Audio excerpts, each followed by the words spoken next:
Hai guys, selamat datang kembali di channel opini kami.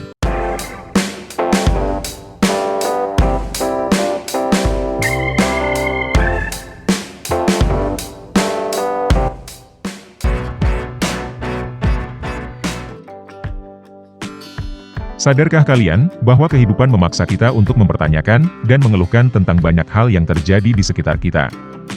Hal tersebut tak jarang membuat kita sering depresi. Apalagi ketika kita tidak menemukan solusi yang tepat dalam mengatasi semua itu. Seseorang yang mengalami kondisi ini tentunya akan cenderung lari dari masalah yang ia hadapi. Menurut kami, satu-satunya cara sederhana untuk menemukan solusi ataupun jawaban dari apa yang kita pertanyakan atau apa yang kita keluhkan adalah dengan berpikir kritis. Berpikir kritis merupakan kemampuan wajib yang harus dimiliki seseorang yang ingin sukses dalam kehidupan ini. Seseorang yang memiliki kemampuan berpikir kritis akan dapat menelaah permasalahan yang dihadapi, serta dapat mencari dan memilih penyelesaian yang tepat, logis, dan tentunya bermanfaat. Sehingga ketika muncul suatu permasalahan, maka dia akan segera mencari solusi terbaik. Ada beberapa manfaat yang dapat kita peroleh jika kita memiliki kemampuan berpikir kritis yang mumpuni. Di antaranya, yaitu kita bisa mengambil keputusan yang tepat pada saat diperlukan. Kalau kamu bisa berpikir jernih dan rasional tentang apa yang harus kamu yakini, atau apa yang mesti kamu lakukan, maka itu tandanya kamu bisa berpikir kritis. Ada banyak hal sederhana dalam kehidupan sehari-hari yang bisa kita ambil contoh. Misalnya saja, ketika teman kelas di sekolahmu ada yang pingsan di jam olahraga, dan memerlukan bantuan hingga ke rumah sakit.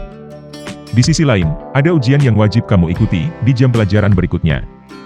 Keputusan apa yang akan kamu ambil? Mana dari kedua hal ini yang kamu yakini lebih penting dan mendesak? Bila kamu tidak mengikuti ujian, konsekuensi apa yang akan kamu hadapi? Pada akhirnya, kamu sendiri yang akan membuat keputusan. Dan keputusan yang baik tidak akan dihasilkan tanpa pikiran yang jernih. Dan pikiran yang jernih inilah yang menjadi dasar dalam berpikir kritis.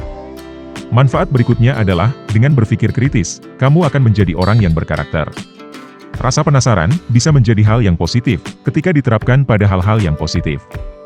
Kalau kamu terbiasa berpikir kritis, kamu akan memiliki minat pada banyak hal. Mulai dari menemukan cara lain untuk memecahkan soal matematika, hingga menemukan hubungan antara inflasi dan naiknya harga barang setiap tahun. Secara tak langsung, kamu juga akan senantiasa menyerap informasi yang ada, bahkan untuk hal-hal yang terasa sepele. Selain itu, kamu akan refleks mempertimbangkan segala hal yang kamu temukan. Siapa tahu, di kemudian hari informasi itu akan berguna.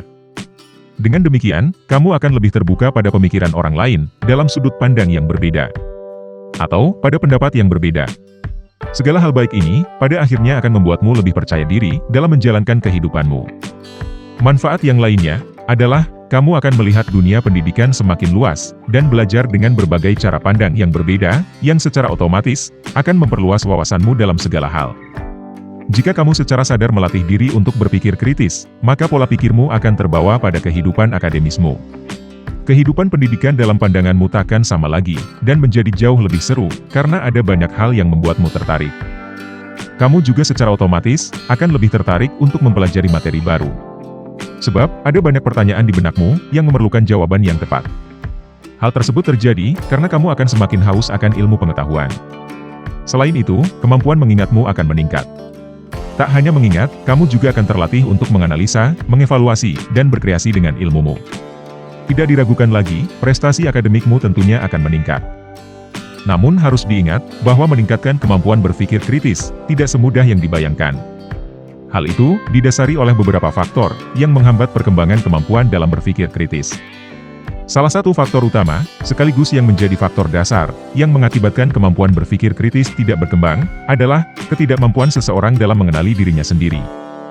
Yang dalam hal ini, mereka tidak menemukan cara, atau metode yang nyaman dan tepat, dalam belajar, baik dalam pendidikan formal maupun non-formal.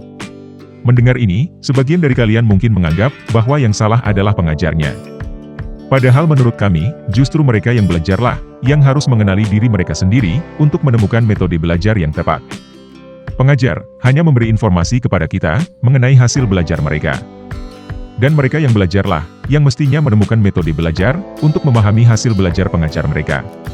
Sehingga, dalam proses mengajar belajar tersebut, akan menghasilkan ilmu pengetahuan baru, dengan sudut pandang yang lebih luas. Terkait mengenai hal ini, akan kami bahas lebih mendalam pada video yang lain. Jadi, kembali lagi bahwa, mengenali diri sendiri yang dalam hal ini terkait dengan mencari metode belajar nyaman, yang menentukan perkembangan kemampuan berpikir kritis. Perlu diketahui, bahwa berpikir kritis sangat penting dalam kehidupan ini, utamanya dalam dunia pendidikan, baik formal ataupun non-formal. Sebab, inilah yang akan menentukan, peradaban generasi selanjutnya seperti apa. Berpikir kritis didasarkan pada keterampilan tertentu.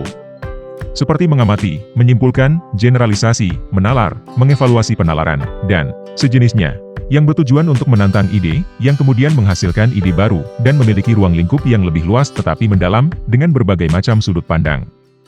Menurut kami, ada banyak metode yang bisa dilakukan dalam berpikir kritis. Namun umumnya, berpikir kritis dilakukan dengan cara mengevaluasi dengan mempertimbangkan perspektif yang berbeda, dan berpotensi untuk menambah nilai, dalam mencapai tingkat pengetahuan baru. Pengetahuan baru itu dapat berupa pertanyaan baru, menemukan jawaban baru, atau meminta banyak pertanyaan lain. Namun menurut kami, metode berpikir kritis yang lebih optimal, adalah metode berpikir kritis yang dikemukakan oleh Bayer, yaitu, pertama, menentukan kredibilitas suatu sumber, kedua, membedakan antara yang relevan dari yang tidak relevan, ketiga, membedakan fakta dari penilaian, keempat, mengidentifikasi dan mengevaluasi asumsi yang tidak terucapkan, kelima, mengidentifikasi bias yang ada, keenam, mengidentifikasi sudut pandang, dan ketujuh, mengevaluasi bukti yang ditawarkan untuk mendukung pengakuan. Seseorang yang memiliki kemampuan berpikir kritis, pastinya akan memastikan kebenaran suatu ungkapan, baik pernyataan maupun pertanyaan, membedakan informasi yang relevan dari yang tidak relevan, menentukan keakuratan sebuah fakta dari sebuah pernyataan, mencari penjelasan logis dari suatu ungkapan, memakai sumber yang memiliki kredibilitas dan menyebutkannya, memperhatikan situasi dan kondisi secara keseluruhan, membedakan antara pendapat yang tidak, dan dapat dipertanggungjawabkan, mengidentifikasi segala sudut pandang dalam mencari alternatif, dalam menjelaskan suatu argumen, bersikap dan berpikir terbuka. Mengambil posisi ketika ada bukti yang cukup untuk melakukan sesuatu, menentukan kekuatan argumen, dan bersikap secara sistematis serta teratur dengan bagian-bagian dari keseluruhan masalah.